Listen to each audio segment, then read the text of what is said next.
was the biggest difference for the offense and for Zach between, the last couple of games? Just getting enough plays. We were able to, obviously the first quarter didn't start the way we wanted, again.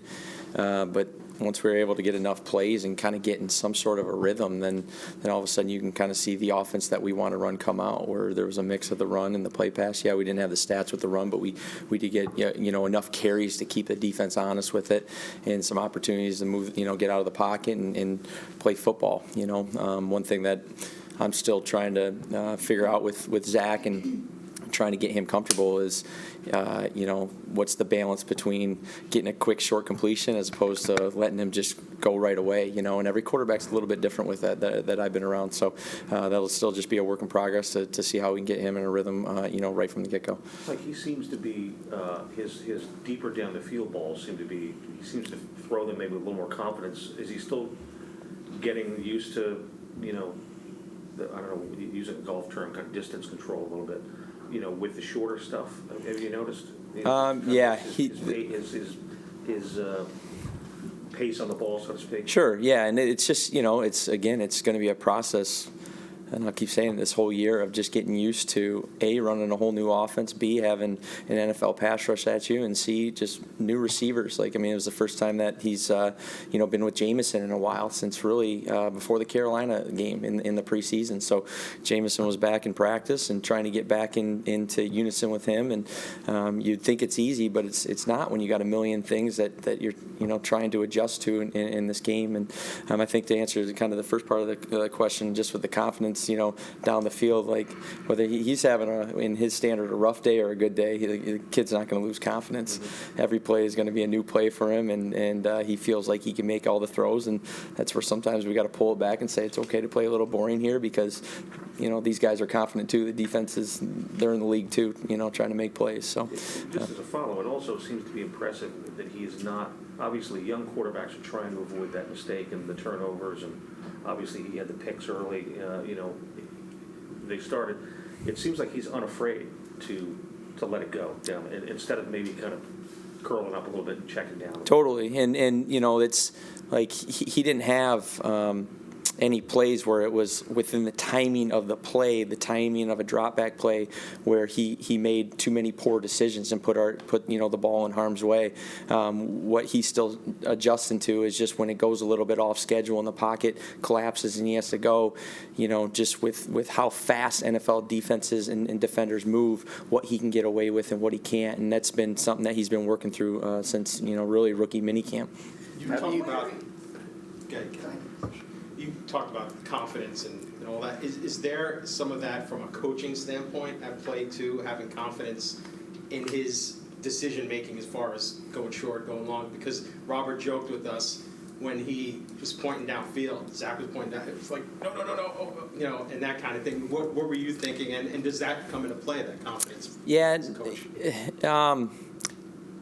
I got confidence in him anytime. Any play that I call, bad play call, good play call, that he knows what to do with it, and again, he's just still getting used to and reacting to the speed of this game, which all NFL rookie quarterbacks are, which second-year players are. It takes a long time, and we're asking him to do a lot. So, my confidence in him, I'm calling a play in what I believe is the best position to put, our offense in a position to succeed, and, I trust that him and the other 10 guys are going to do what, we asked them to do Monday through Saturday. When you saw him point, what was going through your mind as that play was unfolding? I knew where he was going with the ball. I was looking at Keelan as the number one, and I was like, throw him the ball. But he did, that we had talked about that when we saw it in practice. We got the exact same look in practice going out the other way, and he hit Keelan. And it was a really clean picture in practice, obviously. But he did see CD in practice. Like, if that corner is a little bit tighter, there's a shot that, and that's always the case, and that's not making anything up. That's the coverage that they were playing, and that's the route that is always has a possibility versus that coverage. You expect, now that he's made so many plays outside the pocket like that, how do you think defenses are going to react to that? Yeah, I think, and they're going to say, let's see if he can play quarterback within the pocket, and there's no doubt. And I thought Tennessee did a good job with it as well, even versus like New England. New England's not a team typically that you run a ton of keepers versus, because they got they're pretty soft on the edges in terms of they're waiting for all the keepers and stuff. And we ran quite a few of them, and they did a good job with them. So, it's my job to keep mixing it up, making sure that he's still training and playing from the pocket, because I truly believe to be as good as he wants to be and be a great quarterback in this league, you got to be able to play in that phone booth, but also giving him, the ability to go outside the pocket and make plays. Mike, it did look like he was reacting. I thought there were two DBs, at least in the picture, on that play to Corey Davis, one obviously a little closer. But when you actually see the wave, I mean, you just don't see that often in NFL games. Right. I mean, that's truly Zach being Zach. Yeah, no, I think it probably happened within the the couple of possessions before that, where you could just see him start to settle down. Like when we went down and got that first touchdown, I just kind of looked at him. I said, "You ready to play some NFL football?" And what I meant by that was, dude, you're settled down. You're a really good player. Now let's just go play. Let's just let the game come to us. If it's a check down, it's a check down. If it's a run play, it's a run play. If you have an opportunity to make a play and the defense is presenting it, go ahead and make it. And I think you saw him do that a few times. Like a week ago. I'm sorry, Mark. No. Do you and/or Robert, and I'm not asking you to speak for the head coach, but I know you know him so well, do you guys have to adjust your football mindset at all because you do have this really creative quarterback who's going to make those great plays?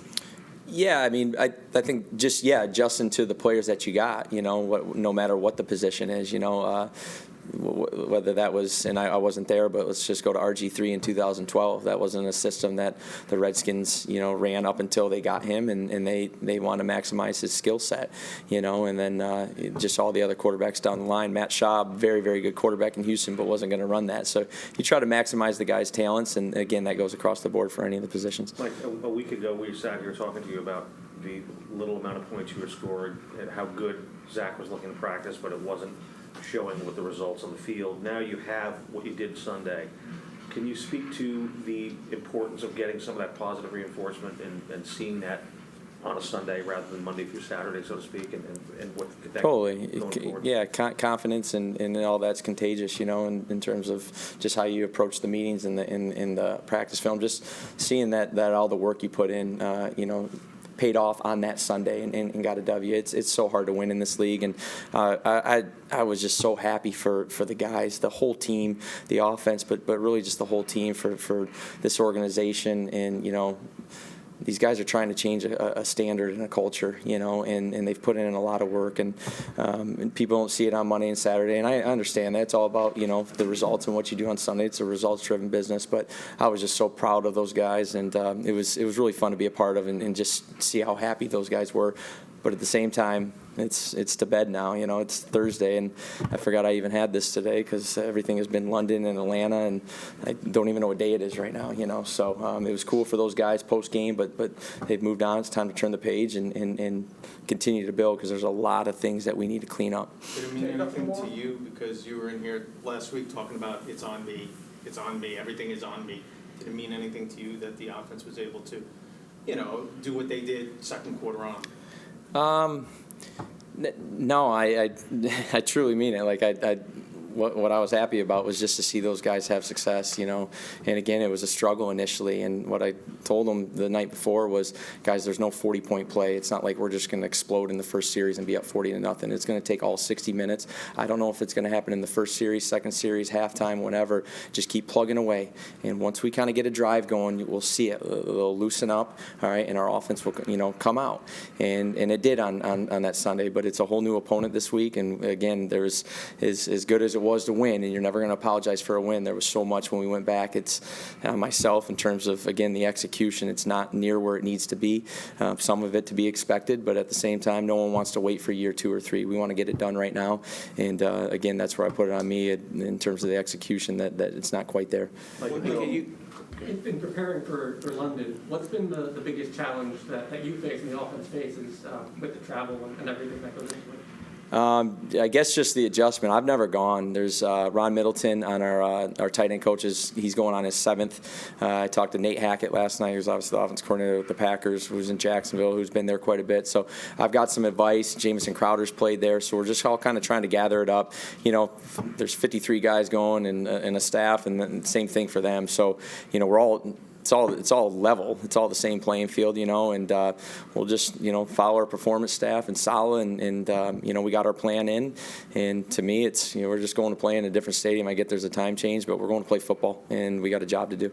Dennis, Hold on. Dennis, and then Mark, you were done.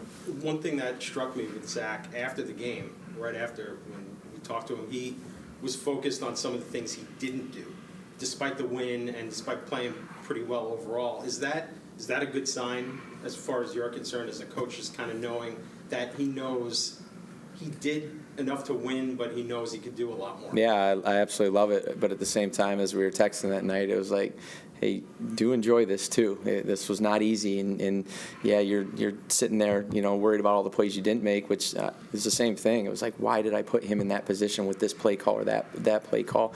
You know, I felt the same way, but at the same time, you got to appreciate wins in this league, but you also got to learn from the wins and the losses, and you know, there was a lot to take from this game in terms of, again, cleaning up so much stuff across every position group, and again, just taking those small increment steps to become the offense and the team we want to be. Just on the other side of the ball, not your thing, so to speak, but with Quincy and Quinnen, can you appreciate the kind of story those two guys are carving out a little bit? Oh, it's so cool. I can't imagine. You know, I mean, I don't want to put this on, but just having the 2 years with my brother was so cool as a coach. I can't imagine what it would be to be on the same football field on Sundays, playing in the NFL together. So they're cool dudes. Obviously, I know Quinnen better than Quincy, but Quincy, the moment he got here, it's like he's been here forever. And just to see them have success and, again, ultimately come with a W was really cool, and it had to be special for everyone in the family. Thank you.